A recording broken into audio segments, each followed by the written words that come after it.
Hey everyone, I'm Peter. Here on Flosstube, I am 04PetesSake.Stitch, and then over on Instagram, I am 04, the numbers 04PetesSake.FL. You may have seen me on Flosstube before. I've done some guest appearances with finally a farm girl, Chrissy, as well as with Stitchy Linda, whose name is Linda. So they've encouraged me to do some floss tubes on my own, and I didn't believe them. And then it took me a while to listen to some other folks to say that yeah, maybe you should do your own. It's hard for the three of us to get together, just with schedules, and so here I go on my own. So this should be exciting. Uh, I am Peter here in Florida. I do research on horticultural crops, specifically on fruits and vegetables. And came back to cross stitch during the pandemic when all of us had a lot of time to fill. And so I filled my time with cross stitch.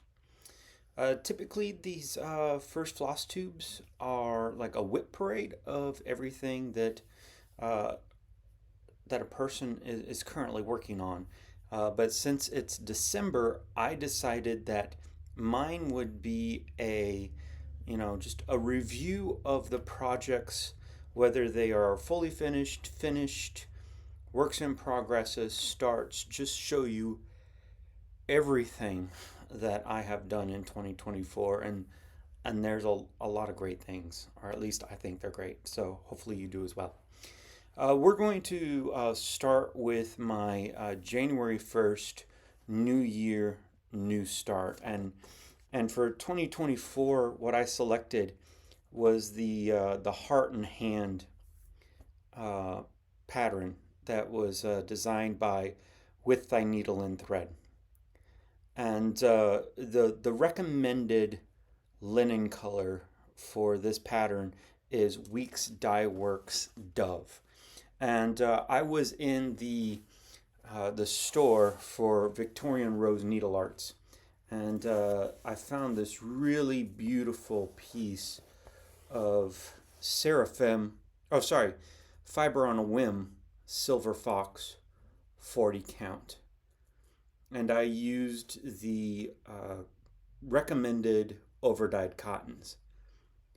Now, the Silver Fox is probably a little bit more blue than a Weeks Dye Works Dove. And so the gentleman and that top row lady, they have a blue shirt or a blue coat. And so since my linen is a little bit more blue, I did change their colors to deep fennel. And then the berries, the recommended color is Gentle Arts mulberry. And I wanted my berries to be a little bit redder, so I chose Weeks Dye Works Merlot. Some of the other changes that I made in the pattern is down here at the bottom, it is charted to say my work. There it is, my work. And I decided to change the piece to say my last name. Since the pattern also included initials, I decided to change the charted initials to just repeating the bird that is above that barn. So that's how I changed this to be a little bit my own. So this is Heart and Hand, With Thy Needle and Thread, Fiber on a Whim, 40 count, Silver Fox, using the overdyed cottons. After January, I've decided to participate in Holly Jones's, who is Mrs. Jones's Stitches here on Flosstube. She was hosting a Blackbirds Smalls Exchange. And so I decided to participate in that program, or in that exchange. I drew, or she drew for me, Holly Jones's name. I got her. And so if you want to see what I made for her, which was a needlebook and a little bag, you can watch Mrs. Jones Stitches Floss Tube number 28 at minute 5:32. You can see what I stitched for her. And who stitched for me was Bonnie, and she stitched an out of print chart called Kind and True. And so she only stitched the top motif of the graph. And what's really interesting is she used what's called eyelash trim, and she got this eyelash trim from the Purple Paper Mountain on Etsy. And so she gave me the pillow and a hats card, which is my first hats card, so that was exciting to receive. And she also sent me some chocolates, which were gone before the end of the week, so I don't have that to share with you today. So that was the first 2 weeks of February. And so for Valentine's Day, Modern Folk Embroidery, Evertotes, and Roxy Floss Co. Were all participating in a stitch along. And so it was called the hashtag Stitching Salentine because it started on Valentine's Day. And so I did not purchase the kit in time, but I was able to purchase the pattern. And the called for, or the recommended colors for this chart, which is called With Love, are a medium pink, a dark pink, and a blue. And I decided to go in a completely different way. And so the floss or the linen color that I chose was Weeks Dye Works 40 count linen. The name of the linen is linen. And so it has a grayish tinge to it. And so I decided to choose Classic Color Works, Black Coffee, and Baking Tin. And then from Weeks Dye Works, I used Seagull. And so that gave me a light gray, medium gray, and black color. And then I used a pride flag for the heart that is in the center. And then the charted words were the initials and then just some decorative doodads. And so I changed it to the name of the pattern, which is With Love. And then I used red thread to stitch my husband and my initials 1/1 with the red thread. And so that's With Love by Modern Folk Embroidery. The month of April is Stitching Linda and my birth month. And so we decided that we would stitch a pattern together. And what we stitched together was patterns by the drawn thread. And I couldn't find my cover sheets, but they're called Simply Winter, Simply Autumn, Simply Summer, and Simply Spring. And what the patterns look like are these individual houses. And then to the side of the houses are alphabets. And the alphabet was the same font for all four. And I didn't want to do that. So both Linda and I removed the alphabets and then just stitched the name of the season, a tree, and then the house. Because we removed the alphabet, we did have to do some reformatting. So in winter, ABC was across the top, and so we had to add a floor. In spring, there were some letters here underneath the tree, so we had to lengthen the vine.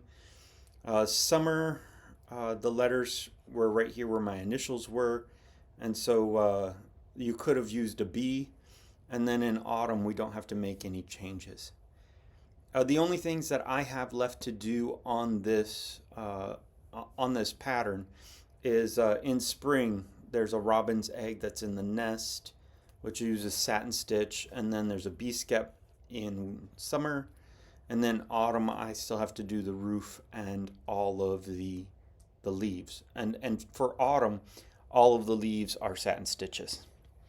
And so you can see these are all of my called for colors. And so you can see that once I get to autumn, we're going to have a lot of beautiful oranges and reds to include in the pattern. All of these are the recommended Gentle Arts overdyed thread. And the linen color is Fox and Rabbit 40 count Desert Taipan. Stitched 1/2. After April, in May was the last month of a SAL that I was hosting. And the SAL was for the pattern Old Florida Sampler, which was designed by finally a farm girl, Chrissy. And to learn more about the importance of this, you can watch her release last fall when we announced the stitch along. So Ruth Hunt is Stitchy Linda's grandmother? Yeah, grandmother. And the grandmother lived in Ocala, Florida. And so it's a combination of some Florida fauna and flora and some production agriculture. So it was right up our lane. So here is how I changed mine to be different. So you can see that I removed Ruth Hunt's name and I added an alphabet, and you can get that alphabet from the finallyafarmgirl.com website. I used the reds that were in the chimney, and then the green is my husband's initials and orange are mine. In the up here in the live oak tree, the Spanish moss was charted to be X's, and to give it more texture, I used Lazy Daisy stitches. Up here in the citrus tree, to give it a little bit more texture, I instead of stitching the citrus as X's, I stitched them as smeared crosses. And then right here at the very top of the water, instead of using X's to do the grass, I use satin stitches. And so I just included those specialty stitches to sort of give it a little bit more texture and interest. I also changed the color of the chickens to be the same color as my nephew's. So, yep, so that's Old Florida Sampler, stitched on Zweigart 40 count, summer khaki, using cottons. And if you wanted to see other folks who stitched this, the hashtag was hashtag Florida Sampler Sal, SAL. It was a lot of fun. While I was working on Old Florida Sampler, I also signed up for the Country Sampler Summer Stitch Camp. And the three designers who were going to be there were the Wishing Thorn, With Thy Needle and Thread, and Violets and Verses. And so I decided that I would make a new project bag. And just because I rarely go to big retreats, and so I decided to make something special for myself. And so I was going to make a project bag using the maker and the mender designed by With Thy Needle and Thread. And so what it looks like is that, so this is my bag that I made for the retreat. I used most of the recommended colors. I did substitute a few just because I was pulling from stash. A lot of these motifs were small, so I didn't buy all new threads. I used the Legacy Linen 45 count foxtail millet using the overdyed cottons that I had in stash. I forget the names of the fabrics that I used, but I did use the directions that are done by Elizabeth Ann can stitch it. Now, what's ridiculous about this project is that it was basically like a 4-H fair project where the night before I was still cutting out the pieces and it was getting so late. And so I sent an email to my mom, or actually I called my mom and I'm like, is your sewing machine working? And she's like, yes, it is. And so I'm like, well, I'm bringing the pieces for a project bag with me, so That's what we're doing tomorrow night is stitching a project bag. And one of the reasons why I was so far behind on my project bag was because I made table gifts for the folks that I would be sitting beside, and for my table gifts I used Seasons of the Heart by With Thy Needle and Thread as my inspiration. And so you can, a lot of these pillows have been made, and here's my pillow, just not fully finished. And so you can see that what they are is a big house with a scene beside it, and then a seasonal border on one side, and then berries on the other. And I still haven't.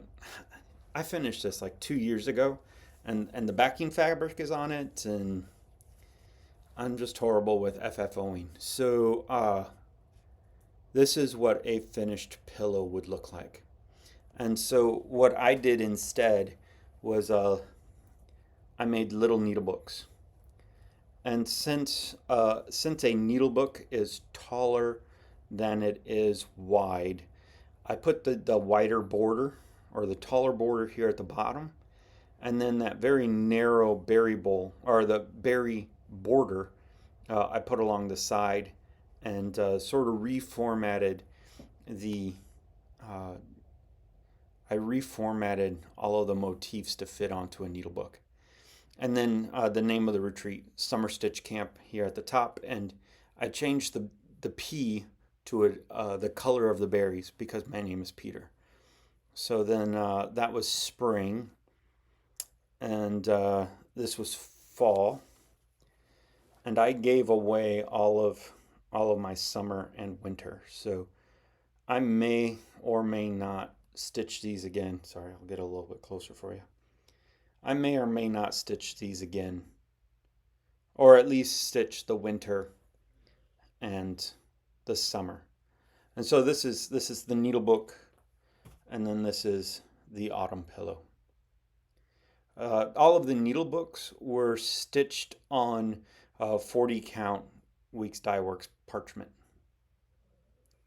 And when I make my needle books, I always set it up so that way I've got a little pouch here in the front that is 3 inches wide, so that way you can put a 3-inch corner gauge in it, and I just usually just put a thank you note.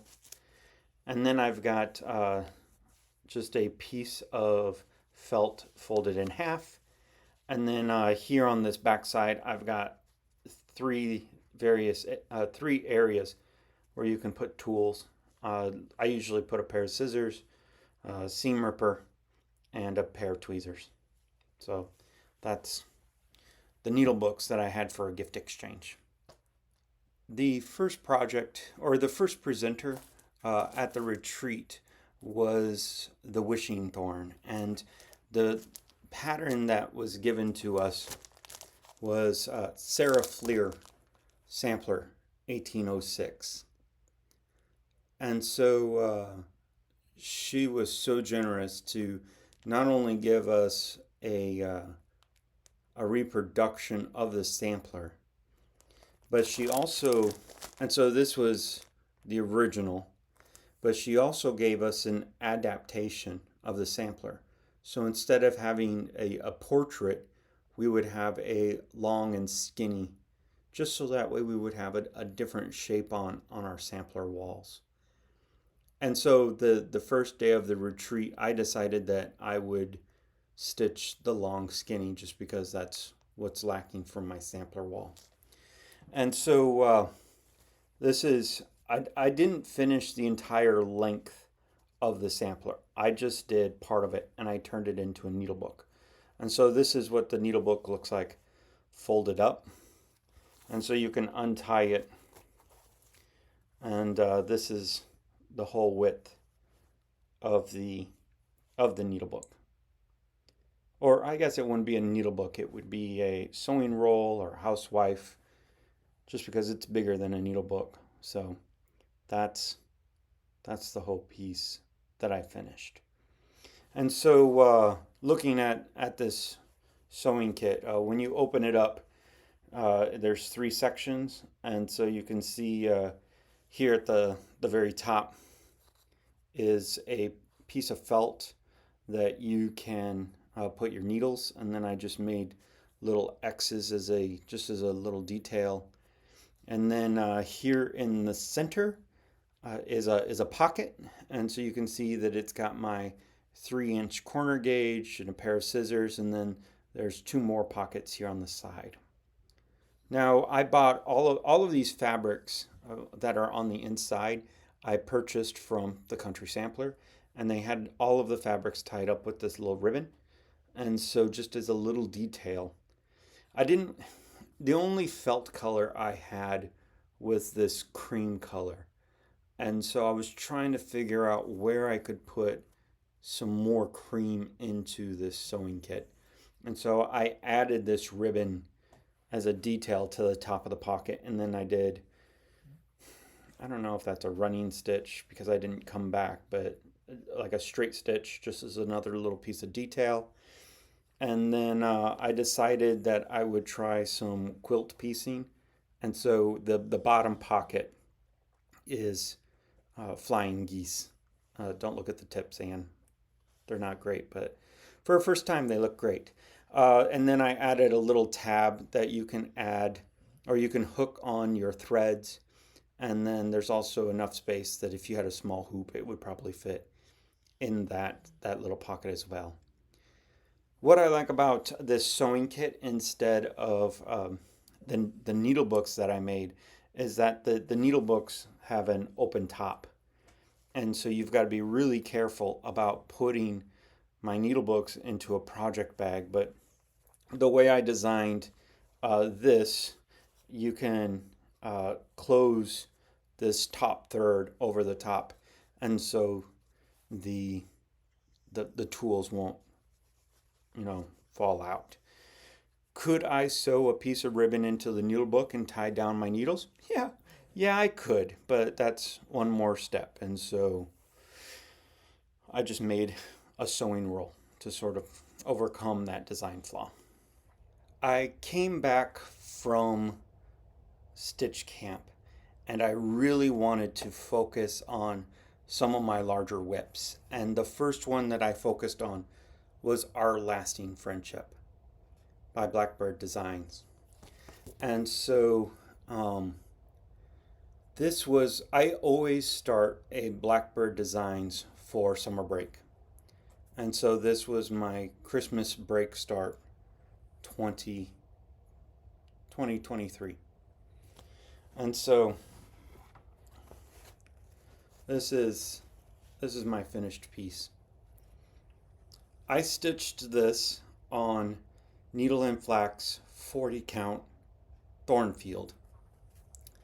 I stitched all of the motifs that are on the outside, the words, and then the small motifs that are inside the square. And then I asked my friends to stitch their initials and the cartouche that is around their initials.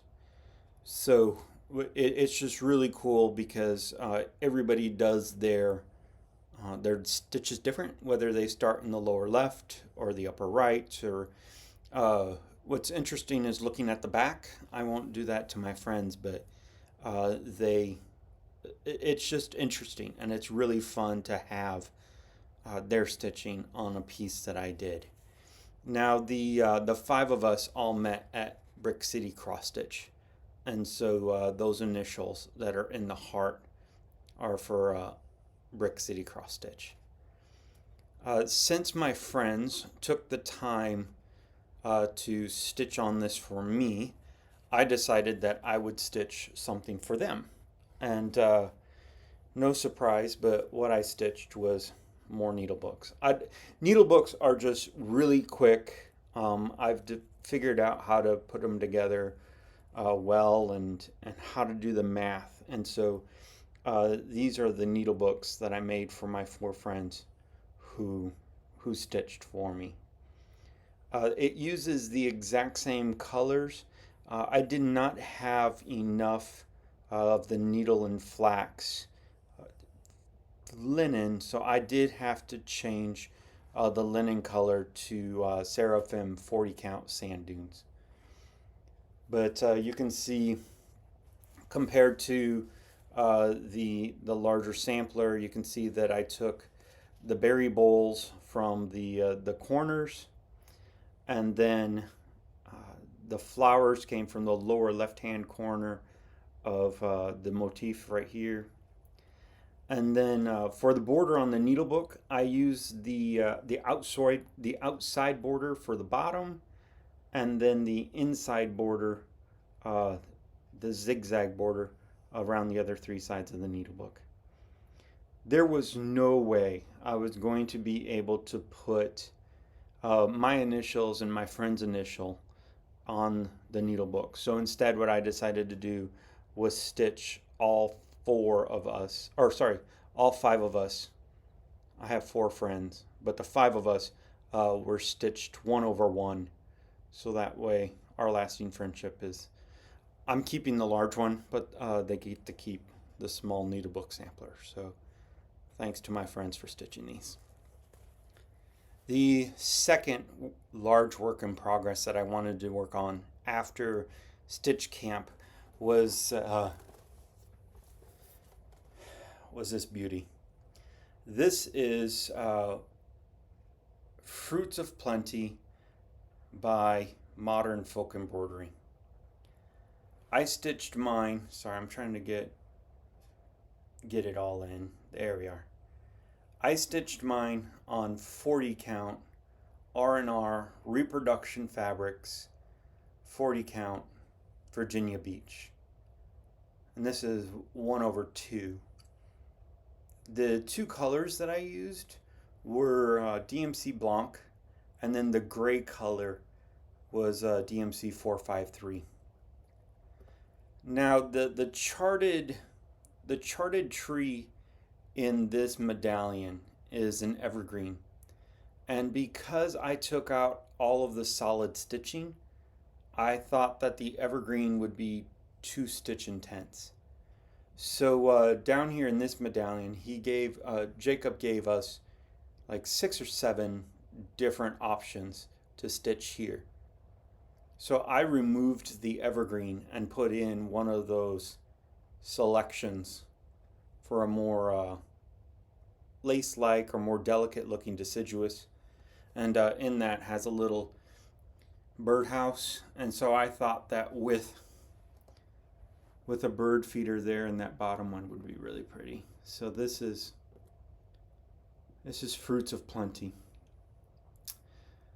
I began this in 2021 as my birthday start, and I just got so busy with doing the gifts and the project bag for Stitch Camp that I didn't get it done before my birthday 2024. So that's why it became such an important focus.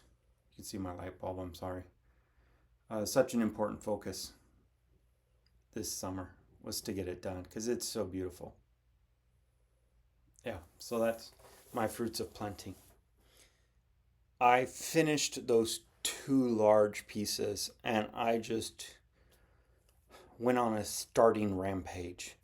And so at Country Sampler, they had a model of the Shakespeare's Peddler green bean sampler. Now, all of my degrees are in horticulture, and so when this came out last year in 2023, it was one of the first patterns that I asked for on my Christmas list, and so I received it last year for Christmas. And so when I saw the model, it was on a more neutral fabric, and I'm like, well, that's just awesome. I've got to stitch that right away. And so once I finished Fruits of Plenty, I started the green bean sampler. Now the green bean sampler is done on an XJU, I think it's called Colonial Green. It is an XJU Designs fabric, but I can't remember if it's Colonial Green or something else. So while I was at the Country Sampler, they had a dark green fabric, just like what you would see on the cover, except for they didn't have the XJU designs. What they had was a piece of Weeks Dye Works kudzu gingham. And I thought that would be really cool because you get the texture of the gingham and that dark green color, and the piece of fabric was only this wide, which isn't, it's not large enough to do 1/2. And so I decided that I would do 1/1 on 28 count, which it's fine. It's fine. I've done 28 count 1/1, but there's a lot of green floss in this pattern. And so 1/1, it was just really hard to see. So I had to step back and say, okay, what am I going to do instead? And so I had a piece of seraphim fabric, Time Goes By, or Time Gone By. Yeah, Time Gone By. And you can see that it still has a great purple or a great greenish tinge to it. And here at the base, you can see how it's got a blue splotch to it. And at the top, it's sort of got like a yellow tinge to it. And so it goes really well with all of the greens that are for the floss colors. And so if the whole ring, this is what the whole ring looks like. So, and this is the whole height, and this is the halfway point. So I've just got to repeat this just absolutely gorgeous border. I've just got to repeat that border and do some of those green beans along the bottom.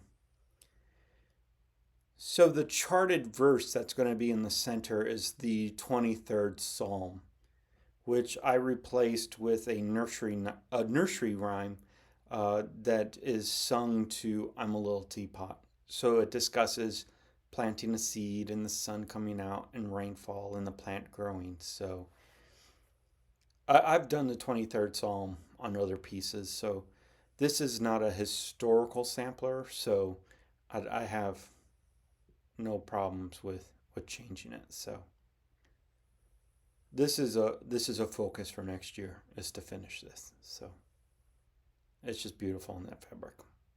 Yep, time goes by, and I'm using the overdyed cottons. I did have to substitute one of the greens just because the current dye lot was too yellow, and so just changed it to something more green. The other start that I wanted to do based on a model that I saw at Summer Stitch Camp was the Songbird Sampler by Artful Offerings. Now I've seen the model pillow multiple times, and every time it's so gorgeous that I finally decided I needed to sit down and get this done, just so that way I could have it. And you can see the conversion is to a neutral linen, and then they've also changed some of the flosses so that way they're also more muted. And you can see that what I have left to do is this chickadee, and then I've got to start and finish a second chickadee, a goldfinch, the cardinal, and some border. So I'm not quite halfway, but this, for me, this is a smaller piece. So I tend to do larger ones, obviously, after what I've just shown. So this won't take long, but I just need to sit down and get her done. So it's so gorgeous. So it's going to be fun to finish. And then I posted on the Homespun Needlework Facebook group. We were asked, what is your unicorn chart? And I thought, well, I'm just gonna take a chance and put my unicorn chart up on the board. And someone responded, yeah, you can borrow my copy of Anne Morrison, Hands Across the Sea. This is a out of print chart that was part of the Traditional Stitches 20th anniversary. And so there it was limited release, and once they were sold out, they were sold out. So you can buy this on the secondary market for a lot of money, but I was so lucky to find somebody who would loan me the chart. And so I am stitching mine on 45 count Jersey Cream by Legacy Linen, and I am using the Averrois 100-3 silks, and it's just as gorgeous as I hoped it would be. These birds that are on the bottom, they are just so much fun to stitch, and they're going to be stunning. Uh, I will tell you though that these these top alphabets, they went so fast, and I told the person who was lending me the chart, I'm like, I will get this back to you in 8 weeks, and I was going so well, and then I got to this alphabet right here, and that is all eyelets, and the checkerboard border underneath it, that's all eyelets, and this heart that's in the center, that is 106 eyelets. Now, I will say that eyelets are not hard, but they are time consuming, and they are worth every minute, because when I finished that last eyelet in that heart, I'm just like, there it is. That's the birds and the eyelet heart are what drew me to this chart, and I'm so glad I stuck with it and got them all done. I have reformatted this so that way the initials, I have reformatted it so that way the eyelet initials that are on either side of the heart are going to be my grandmother's initials. And then all of their children are going to be the smaller initials that are underneath them. And then instead of Ann Morrison, I haven't settled on what I'm going to stitch. I may do Mother's Love or do A Mother's Love. I'm leaning towards A Mother's Love just because that seems, I don't know, but that I want to fit that in there somehow, or just not doing the border, or doing the letters down there, which I think would be missing a lot if I didn't have some kind of words down there at the bottom. So that is something that I've still got to figure out and chart out. So, but I've got a little bit of time. So that's Ann Morrison by Hands Across the Sea. It's just stunning. In November, we went on a cruise, and hotel lighting is horrible. And so I figured that a cruise ship would have even worse lighting. And so I needed to find something that wasn't the 45 count that I'm using for Ann Morrison. So I had that 28 count kudzu gingham fabric. And I'm like, okay, what can I stitch? Or what can I stitch that uses that 28 count? Because that would be amazing. Even in low light, I could stitch on 28 count. And so I was at Brick City Cross Stitch with Linda, and just looking around, and I found these spring green pears by Annie B's Folk Art. And so I've wanted to do, she's come out with the green, and there's a blue and an orange and red work pears. And so I've always admired them, but I'd never taken the time to do them. And so this was the perfect time to do them. And so we sat there for a while, Linda and I, talking about, well, should I do them 2/2 or 1/1, because Linda stitches on 28 count 1/1 all the time, and it's beautiful, so why not? But in order to get that gingham effect, we thought the gingham is about 3/4 of an inch big gingham, and so these pairs as 1/1 would be too tiny to really see the gingham effect. And so that's not going to work. So here's the first pair, which is the tree and the two birds. And then the backing fabric for that pair. The second pair is the alphabet, so you can see sort of a script alphabet. And then the backing fabric for that pair. And then the last pair is my favorite, which is the peacock and the pear tree. And I just used the same backing fabric for those three as well. And then using the directions that were in the packaging, or the directions that were in the pattern, I used for creating the leaves and the stems.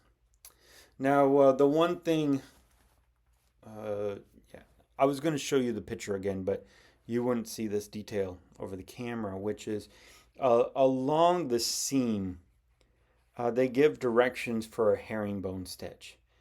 And Vanna Pfeiffer has a YouTube video on how to finish these pairs, and she also shows how to do the herringbone stitch.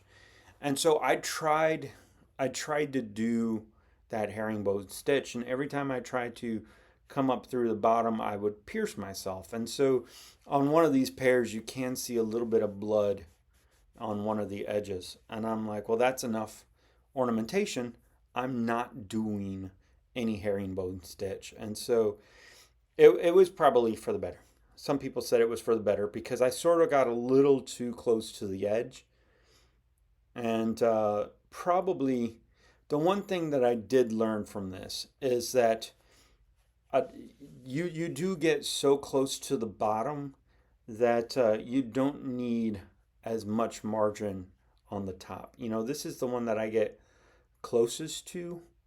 But even if I had brought that up like 1/4 of an inch or maybe just 1/8 of an inch, you would have been able to see a lot more of that bottom. So that is the one thing, besides not doing the herringbone stitch, sort of maneuvering my template. And the templates are included in the pattern, so that was nice. So I had that discussion in Brick City Cross Stitch with Linda about whether I should do them 1/1 or 2/2, and we decided to do it 2/2. But that I still wanted to know what a 1/1 pair would look like, and so these are my 1/1 pairs. And so you can see that my two miniature pairs spell out P.S. I love you, and my initials and my husband's first initial are Peter, and so it's also our initials. So that's a little fun little Easter egg. And so this is a small pair, and then obviously the larger pair is twice as big. So these sit on the counter beside each other. So the picture that I took for Instagram has these pairs in a antique fruit bin or a fruit basket, so packing basket. So that's where they're displayed. So those are my most recent finishes, the Spring Green Pairs by Annie B's Folk Art. Those are all of my projects from 2024. And so just to give a real quick synopsis of my plans, I'm only going to give you the most immediate plans just because that's what I'm most certain about, is so Christmas is next week. And so I will be doing, I always start a Blackbird Designs for Christmas break. I don't always start it right on Christmas Day. Usually I take 1 or 2 days off before Christmas. So I'll start that just for all break and get as much time as I can for my design. So I'm going to be doing, this year I chose a little bit of spring just because this came out in 2023 at the Dying to Stitch retreat, and I loved it when it first came out, and when it came out this year I had to have it. So I have not chosen a linen yet, but I have gone through my stash and pulled out all of the recommended colors. So I did look at my 40 and 36, and I have lots of lighter colored linens, so it won't be that hard to select something from stash, and it will be a smaller size sampler, so I'll be able to find something. And then for my new year, new start, I have chosen Teresa Kogut's Remember Me. And this was supposed to be my September sampler start, but I was so intrigued by a green bean sampler that I chose to do the green bean sampler instead. And so I have to start this sooner rather than later.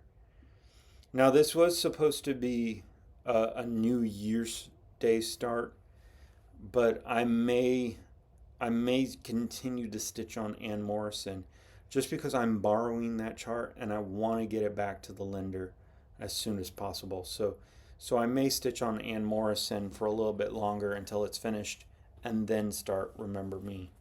What I have chosen for my linen is XJU Design Victorian Tea Party 40 count. And then this is the called for DMCs and the one over dyed cotton. So that's going to be a lot of fun. That's all I have today. So quite a bit to share with you, what I've done in 2024 and what I'm going to be doing for the next month. Thanks for joining me. I hope to do this once a month. I'm not a monogamous stitcher, but I am a dedicated stitcher. So I'll choose a piece for, 10 to 14 days and stitch on that. Like for September sampler, I spent the entire month just on green bean, and during October, I spent all of that month on Ann Morrison. So doing it monthly, you may not get to see a whole lot. So I will do monthly just to keep you posted on what I'm doing. And just wish you a Merry Christmas and a Happy New Year, and hope to see you in January. Thanks, everyone.